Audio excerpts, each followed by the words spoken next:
Imagina você ter a arma perfeita para aniquilar o seu maior concorrente. Você tem a tecnologia mais inovadora do mundo e o nome mais poderoso do mercado por trás. Mas em vez da vitória, você só consegue humilhação e fúria do seu próprio público. Esse foi o destino cruel do PS Vita.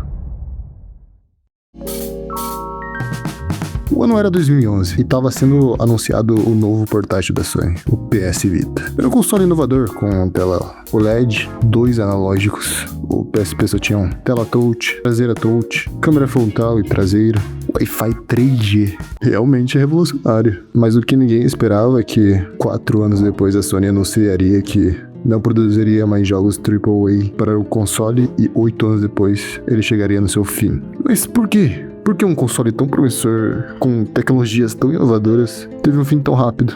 Pra entender isso, a gente tem que voltar um pouco no tempo. Não tanto também, né? Vai um pouco pra frente. Não, mas aí também não... Anos 90, a Nintendo dominava o cenário de portáteis com GBA e com sua biblioteca espetacular. Harvest Moon, Zelda, Metroid, Final Fantasy, Pokémon Fire Red, Life Green e Emerald. Que o emulei esse console é brincadeira. A concorrência tentou criar algo parecido, como a SNK com o Neo Geo Pocket, a Bandai com Wonder... Fala aí pra mim. The Game Park com o GP32, que não foi exatamente lançado nos anos 90, mas enfim, nenhum deles conseguiu nem chegar perto do sucesso do GBA. A Sony vendo isso e querendo morder um pedaço do mercado de portáteis, pensou: eu faço melhor. E em dezembro de 2004, era lançado o PSP. Depois do sucesso avassalador do PS2, eles prometeram entregar um PS2 de bolso, com conectividade com a internet, tela 16:9 para assistir filmes de onde você quiser.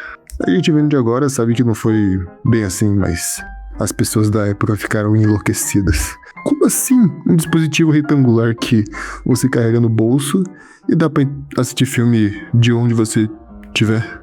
Pensando bem agora, é bem irônico, né? Foi um sucesso. A Sony vendeu muito, cerca de 80 milhões. Porém, não venceu o GBA, que vendeu 81 milhões. Ah, mas cara, elas praticamente empataram. É só 1 milhão de diferença. Não fica falando assim na minha Sony. Tem um detalhe que eu não te contei. Um mês antes da Sony lançar o PSP, a Nintendo lançou o Nintendo DS, que vendeu simplesmente 124,02 milhões. Então sim, a Sony quase empatou, só que com um console antigo da Nintendo. Não foi a vitória, mas foi um bom teste. Na verdade, foi um ótimo teste, porque a Sony descobriu que dava sim pra competir com a Nintendo. Talvez até passar. E sabendo disso, na E3 de 2011, foi anunciado o PS Vita. A expectativa estava muito alta, afinal, seria o segundo portátil da Sony, o sucessor do lendário PSP, um PS3 de bolso. Por que as pessoas sempre caem nessa? Ele não se parecia com o PS3, na verdade nem um pouco. Eu fico pensando, se a Sony anunciar um PS5 de bolso, você acreditaria? Porque vendo o histórico, eu com toda certeza acreditaria. Mas essa animação não durou muito, porque no lançamento ele chegou custando $249. Já que no Brasil ele chegou custando o mesmo preço que uma cinquentinha, absurdos R$1.600. Para a parte de comparação, o salário mínimo da época era R$600. Não só isso, enquanto o 3DS você poderia usar cartões SD comuns, a Sony não. Ela criou um cartão exclusivo do console, fazendo você ser obrigado a comprar com a Sony se quisesse aumentar o armazenamento do aparelho. Sabe o mais impressionante? Um cartão desses de 32 GB chegava a custar $100 no lançamento. O console já era caro, e se você quisesse adicionar armazenamento, ele se tornava inviável de comprar. Então o hype foi baixando, as pessoas deixaram de comprar o PS Vita. E por ajudar nisso, 2 anos depois dele ter sido lançado, estava sendo o lendário PS4.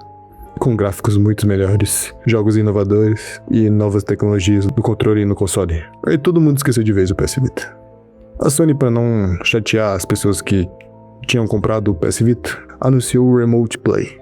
Você poderia jogar PS4 no seu PS Vita, sendo transmitido a tela do PS4, do PS Vita, via Wi-Fi. Eu já vi isso em algum lugar, mas só isso, nada demais. A Sony tava basicamente com foco total no PS4. Foi com esse foco total que a Sony botou o último prego no caixão do PS Vita, porque em 2015 anunciou que não produziria mais jogos AAA pro console, assim anunciando seu fim.